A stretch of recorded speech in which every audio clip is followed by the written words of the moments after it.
열왕기하 10장 12절부터 17절 말씀 마음을 집중하시고 함께 읽어보십니다.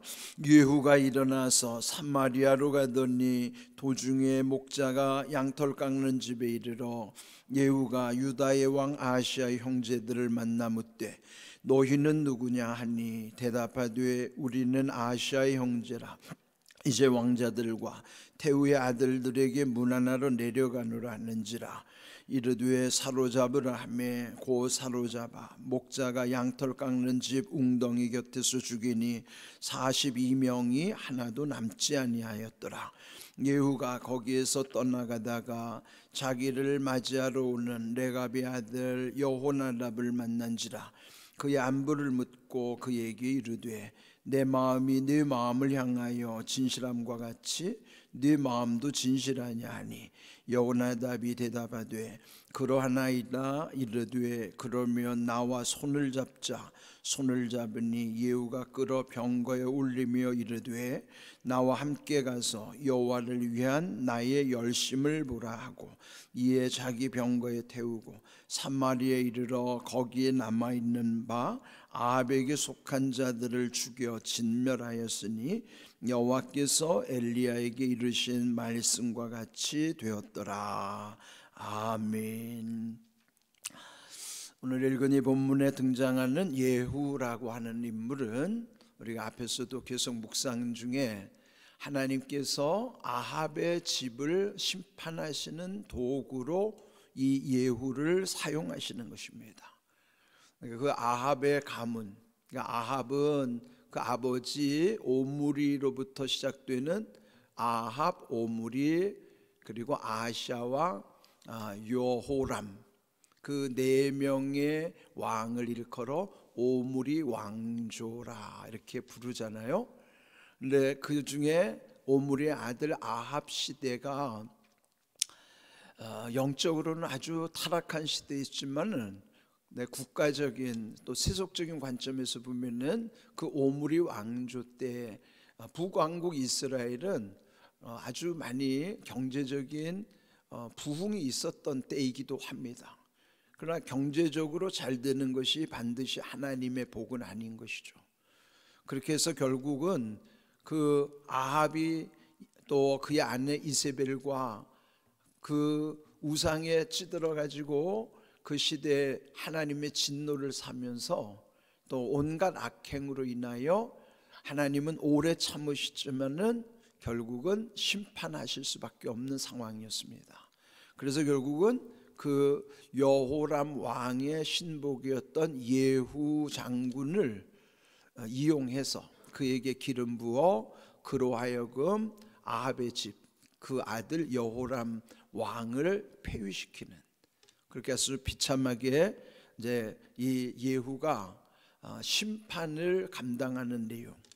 이미 앞에서도요, 북왕국의 여호람 왕, 그리고 그를 문병하러 왔던 남왕국의 아하시아 왕, 그리고 그 여호람 왕의 어머니면서도 아합의 아내였던 그 악한 여인 이세벨, 그 세 사람을 이 예후가 처단한 것이죠. 그리고 또 이제 사마리아, 수도가 있는 사마리아 성으로 가서 남은 잔당들, 그것은 아합의 집안에 속한 이들을 다 이제 없애기 위해 지금 사마리아로 가고 있는 중이에요.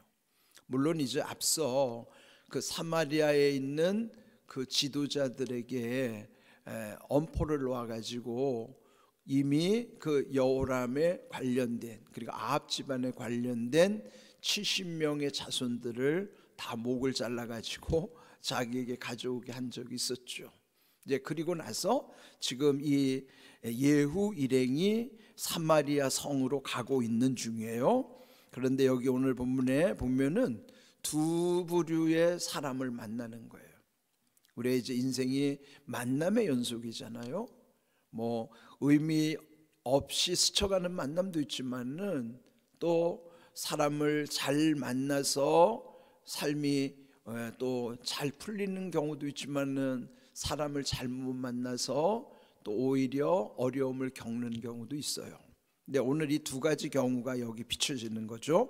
먼저 12절에 보면은 예후가 사마리아로 가던 도중에 목자가 양털 깎는 집에 이르렀다. 경유하게 된 것이죠. 근데 그 중에 누구를 만나는가? 13절 유다의 왕 아하시아의 형제들을 만나서 묻기를 너희는 누구냐? 근데 그 정체를 이제 알고 싶어서 물었더니 그들이 말하기를 우리는 아하시아의 형제라. 남왕국 유다의 아하시아 왕의 형제라. 또 이제 왕자들과 태후의 아들들에게 문안하러 내려가노라. 그러니까 북왕국으로 지금 문안하기 위해서 그 아하시아는 또 아합 집안의 사위이기도 하잖아요. 그러니까 아합 집을 심판하는 데 있어서 이들도 지금 그 북왕국으로 가던 중이에요. 그런 이제 요람 왕이 이제 부상을 당했다고 하니 이제 문안을 하러 이제 가고 있는 중이죠. 그러다가 우연히 여기 양털 깎는 집 거기에서 예후 일행을 만난 것이에요. 그러니까 어찌 보면 우연처럼 느껴지죠. 예후도 또 이 아하시아에 또 관련된 이들도 우연히 만난 것 같아요. 그런데 이제 그 사실을 알고 14절 예후가 말하기를 사로잡아 목자가 양털 깎는 집 웅덩이 곁에서 그들을 죽였더라. 그러니까 예후의 명에 의해서 그들을 또 무참히 죽이게 되는 것입니다. 근데 그 인원이 무려 42명이었다네요. 42명 중에 아무도 살아남지 못했다. 그런 것이죠. 그들이 예후랑 만나지 않았더라면 죽음을 면할 수 있었겠죠. 그런데 예후는 아합 집에 관련된 사람들을 지금 다 죽이고 있는 중에, 물론 하나님이 예후로 하여금 심판하게 하신 것이니까. 근데 예후는 자기 사명일 수 있어요. 이게 이제 이 북왕국에 그 다음에 이제 예후가 왕이 되지만은 여러분 전체 그 왕들의 이름 중에서 제일 많이 등장하는 인물이 다윗 왕이에요. 성경에 보면 왕들의 이름 중에서 다윗의 이름이 제일 많이 언급되잖아요. 그리고 그는 하나님께 칭찬받기도 하지만 또 다윗 왕조의 가문에서 메시아 예수님의 족보가 이어지니 그가 하나님께로부터 받은 약속대로 다윗은 만왕의 왕으로 이어지게 하시는 거예요. 만왕의 왕이 예수님이신데, 그러니 다윗이야말로 가장 복이 있는 자가 된 것이죠. 그런데 그 다음으로 많이 언급되는 왕이 여기에 보면 아합 왕입니다. 아합 왕이 많이 이름이 언급되는데 그는 악한 왕으로서, 다윗은 좋은 왕으로서의 많이 기록되어 있지만은 그 다음으로 많이 기록된 인물이 아합, 그는 악한 왕으로 사람들에게 회자되고 있는 거예요. 그런데 그와 관련된 집안 사람들을 심판하는 사람이 바로 이 예후라고 하는 사람이에요. 자, 이 예후가 결국은 거기에 관련된 아하시아와 관련된 42명까지 그냥 지금 사마리아로 가는 도중에 그들을 우연히 만나서 결국 그들도 죽임을 당하게 됐다. 그러니까 여러분이 얼마나 이런 만남이 정말 비극적인 불행한 만남이죠. 그와 반대로 15절에 보면 또 한 사람과의 만남이 있어요. 예후가 거기에서 떠나가다가 자기를 맞이하러 오는 레갑의 아들 여호나답을 만났다 그랬습니다. 근데 이 레갑의 아들 여호나답이라고 그랬는데, 레갑은 어떤 사람인가? 레갑의 그 자손을 올라가면은요, 사실 그 집안은 옛적에 가나안으로 들어왔을 때 여호수아와 더불어 그의 조상이 이 가나안 땅으로 들어오게 되는 거예요. 그렇지만은 그들은 정통 유대인은 아니에요. 이제 출애굽 과정에도 보면은 거기에 합류하는 여러 이제 과정이 나오는데, 근데 거기 보면은 잡족이라는 표현이 있어요. 그러니까 잡족은 여러 족속이죠. 그 사람들은 정통 유대인이 아닌데 그들이 출애굽, 애굽을 피난 애굽에서 탈출할 때에 함께 섞여 들어오는 무리예요. 어떻게 섞이게 됐는지는 뭐 여러 가지 또 정황이 있겠지만은 그 중에는 호기심으로 또는 눈치가 빨라서 이 사람들을 따라가면 뭔가 살 것 같다, 뭐 그렇게 해서 아마 합류한 사람들도 있었을 거예요. 그런데 여기에 이 레갑의 선조들은 정통 유대인은 아니었어도 함께 섞여 들어와 가지고 또 더 올라가면은 모세의 장인 그 호밥 자손들이기도 한 게 그 계열로 보면요. 그런데 그들은 자기 조상의 명령, 뜻을 잘 받들기도 했지만은 하나님의 말씀을 잘 순종하는 경건한 가문이었어요. 또 엄격한 금욕주의자들답게 그들은 아주 검소하게 생활을 한 거죠. 그러니 이제 레갑의 아들 여호나답을 만났을 때 예후는 그러지 않아도 자기가 정권을 잡으면 그래도 이런 존경받는 인물들, 그러면 얼마나 자기에게 도움이 되겠어요. 근데 지금 여기 오기 전에 죽였던 42명은 아합 집안에 관련된, 그래서 만약 그들을 살려두면 만일 자기가 왕이 됐을 때에도 그들 중에 누군가가 자기를 해할 수도 있다는 후환이 들어올 수도 있단 말이죠. 그러니까 우리 이렇게 만남 속에도 보면은 되게 손익관계가 아주 분명하잖아요. 이 사람이 나한테 손해가 될 것 같으면은 멀리하기도 하지만 지금 이 예후는 아예 죽여버리는 거예요.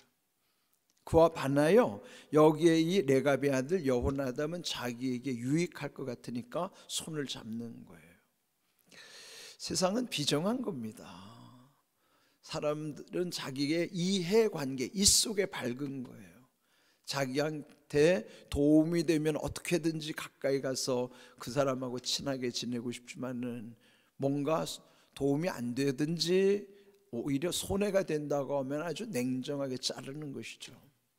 이게 비정한 사회의 현실이에요. 그래서 여기서 지금 예후도 앞에서 만났던 42명은 그래서 죽인 것이고, 여기에 그 다음에 만난 레갑의 아들 여호나답은 자기가 왕이 됐을 때 도움이 될 것 같으니까 그와는 함께 하고자 하는 거예요. 그러면서 그 일행과 만나서는 안부를 묻고 그에게 말하기를, 내 마음이 네 마음을 향하여 진실함과 같이 네 마음도 진실하냐. 그러니까 진실하다는 것은 서로 자기들 간에 이제 이 확인하는 작업이 필요하죠. 그래서 결국은 마음이 통하는 것을 알고 물었을 때 여호나답도 대답을 하는 거예요. 그러하나이다. 그럴 때 이 예후가 그러면 나와 손을 잡자. 나와 손을 잡자. 그렇게 해서 결국 손을 잡아 그를 병거 위로 끌어올렸습니다. 그러면서 말하기를 16절 여호와를 위한 나의 열심을 보라. 그러니까 예후는 북왕국의 19명의 왕들 중에서 유일하게 하나님으로부터 기름 부음 받은 왕이에요. 나머지 왕들은요, 기름 부음 왕들이 아니고 자기들끼리 쿠데타를 일으켜가지고 반역을 일으켜서 왕들이 되는 사람들이에요. 그런데 이 예후는 비록 지금 이 심판을 대행하는 입장이지만 그래도 하나님으로부터 기름 부음을 받은 정통성 있는 왕이에요. 남왕국은 다 그 다윗의 가문이기 때문에 다 기름 부어서 세우지만은 북왕국은요, 반역으로 세워지는 나라이기 때문에 다 반역이 이루어지는데 유일하게 이 예후만큼은 기름 부은 왕이라는 거예요. 그 정도 정통성이 있는 것이죠. 거기다가 이 여호나답과 같이 합세해 준다고 하면은 얼마나 힘을 받겠습니까? 그렇게 해서 끌어올린 다음에 여호와를 위한 나의 열심을 보라. 자기가 지금 수행하는 것이 하나님의 뜻이라는 것을 알면서 나의 열심을 보라. 오늘 제목입니다. 나의 열심을 보라. 우리도 은연중에 자기의 열심을 누군가에게 과시하고 싶기도 하지만 사실 우리 인생들은 보면은 참 열심히 사는 사람들 많습니다. 제가 이 새벽 기도에 오다 보면은 아주 새벽 일찍부터 열심히 사는 사람들 눈에 보게 돼요. 또 청소하시는 분들, 장사하려고 일찍 일어나서 준비하시는 분들, 또 열심히 운동하시는 분들 보면요, 공통점이 뭘까요? 열심히 사는 거예요. 근데 열심히 중요하지만은 무엇을 위해서 열심을 내느냐, 사실 이게 더 중요하죠. 다 열심히 사는데 무엇을 위해서 열심히 사느냐? 여기 지금 이 예후도 자기가 열심을 가지고 있음을 표현하는 것처럼, 그런데 지금 그가 여호와로부터 받은 열심은 지금 열심히 사람들 죽이러 다니는 거예요. 아합 집안에 속한 사람들을 다 싸그리 죽이는 일에 열심을 내고 있는 거예요. 또 한편의 열심은 자기가 이제 다음 왕으로서의 자기의 뭔가를 드러내고자 하는 그런 열심을 이제 보여주는 것입니다. 그러면서 또 병거에 태우고 사마리아로 이제 마침내 간 거예요. 북왕국의 수도 사마리아에 이르러서 거기에 남아있는 바 아합에 속한 자들을 죽여 아주 잔당들까지도 아주 다 그렇게 진멸하였으니 그 까닭은 여호와께서 엘리야에게 이르신 말씀과 같이 되었더라. 이미 엘리야 선지자 때부터 예언했던 말씀을 그를 통해서 이루셨다는, 이제 그러면서 이제 여기에 이 예후는 또 나름대로 그 다음에 또 어떤 일을 자행하는가. 그 다음에도 또 이제 아주 그는 용의주도하게 사람들을 죽이는데 얼마나 그는 열심을 내는지 몰라요. 자, 이처럼 오늘 제목처럼 나의 열심을 보라. 바울도 한때 열심을 낸 적이 있어요. 자, 빌립보서 3장 6절 함께 읽어봅니다. 열심으로는 교회를 박해하고 율법의 의로는 흠이 없는 자라. 바울이 자기가 예수님 만나기 전에 자기가 어떠했던 건지 과거를 소개하는 내용이에요. 예수님을 만나서는 물론 예수님과 하나님의 나라를 위해서 정말 그는 열심히 살았지만은 그 좋은 열심을 내기에 앞서 예수님을 대적했을 때 과거 자기는 어떤 열심이었는가? 교회를 박해하는 열심이네. 교회를 박해하는 열심. 그러니까 열심이라는 게 다 좋은 게 아니에요. 바울도 한때는 열심히 교회를 박해하는 데 자기가 살았다는 거죠.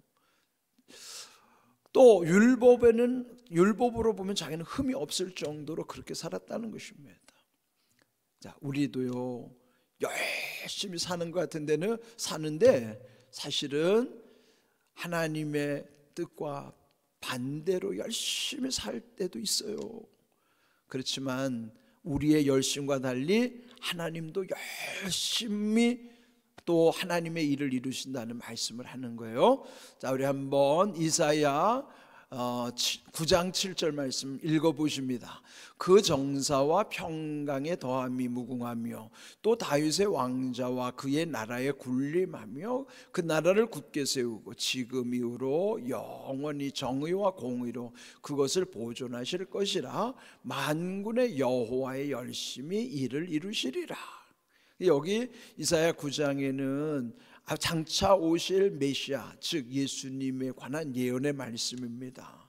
그런데 이런 모든 하나님의 뜻을 어떻게 이루시겠다고 하신가요? 만군의 여호와의 열심히 이를 이루실 것이다.